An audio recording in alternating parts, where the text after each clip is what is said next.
So, Davey, back after the break, how did you and the team spend the free week? Boys were in training Monday, Tuesday, Wednesday, Friday. We had a bounce game on Friday, so they had Saturday off, but we got some game time into players that hadn't been as much pitch time as the other lads, and the boys that had the pitch time had a wee bit of time off on the Friday in terms of their game time was limited. But it was a good training week, Monday, Tuesday, Wednesday, preparation for the bouncer on the Friday, and back into training this week. So it's been try to keep it as consistent as possible in terms of the working week. We've announced Stevie May joining the squad, Davey. Are you delighted to get him over the line, and is that the final piece of the puzzle? Yeah.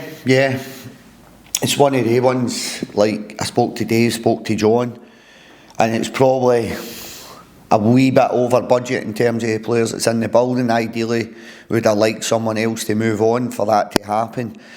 But I've always found in football that ideal situation never materialises. So when Stevie became available, it was a wee bit of a no-brainer. I didn't think we'd be able to attract Stephen.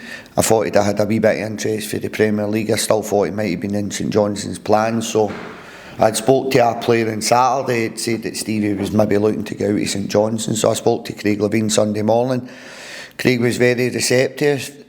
Spoke to Gus at St Johnstone, and we were quite quick to get something done. He comes highly recommended. Obviously, him and Ryan McGowan have got a great relationship with one another for their time at St Johnstone. But I think at the top end of the park, we just lack a wee bit of. I brought Shins in. Shins can play anywhere really in terms of midfield forward areas. I just felt we lacked a wee bit of game understanding, game experience up there. So I think Stevie can play off either side. He can play through the middle. Brings a real lot of experience to a championship team at this point in time. So I'm delighted to get him in the building. He came in, he trained yesterday, and he was decent, really good. He's got a huge desire off the ball, and he's got real quality on the ball. Obviously, with our new signing, we've also got our opponents for the Trust Trophy. Was it always on the cards after playing them in a friendly and then in the Premier Sports Cup? I thought it would be Raymer Dunfermline, to be fair. So, our bounce game was actually against Dunfermline. Sitting speaking about that there, that's us played Spartans, going to play Spartans 3 times in the non-Mer League. I think by the end of the league campaign we've played Dunfermline 6 times. That's the one part of being at the championship, and I know it isn't. That's not relevant to Spartans, but being in the championship that I don't miss the repetition of the games. But aye, it was either Spartans or Dunfermline, so I wasn't surprised.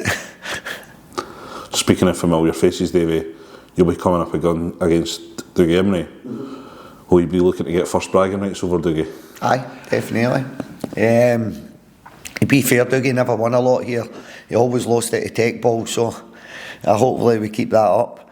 But I think Dougie's done extremely well. I think people don't understand the circumstances that some managers are working in, so I've kept my relationship with Dougie. Obviously this year it's probably a wee bit less in terms of the communication with one another and what it's been in previous seasons, but Dougie's a really good manager, and I think you can see traits of Dougie's team, how Dougie played the game. Dougie was a real competitor, real tenacity, worked really hard on and off the ball, but Dougie could also play a wee bit, and I think me looking at Morton, there's a lot of traits that are similar to Dougie installed within his team, so I don't expect an easy game. They get labelled well, they work hard, but there's a wee bit more to them than working hard, to be fair. I think they're a really good football team. He's got them well drilled, him and Andy, so it's going to be a difficult game of football, and I could probably sit and spin this narrative every single game, if I'm honest. I don't think there's going to be any easy games in the Championship this year. Obviously Morton have started with a couple of clean sheets.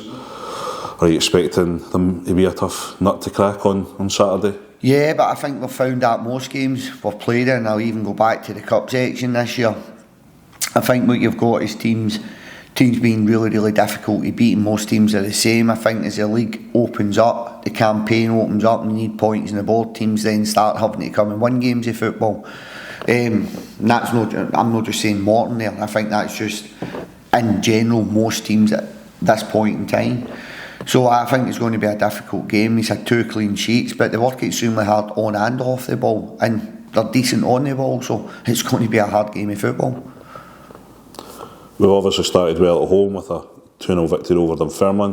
While not losing on the road, is that one of the key areas, making the home of the Setfair Arena a tough place to come? I think no matter what season we've been in, this is my 11th season.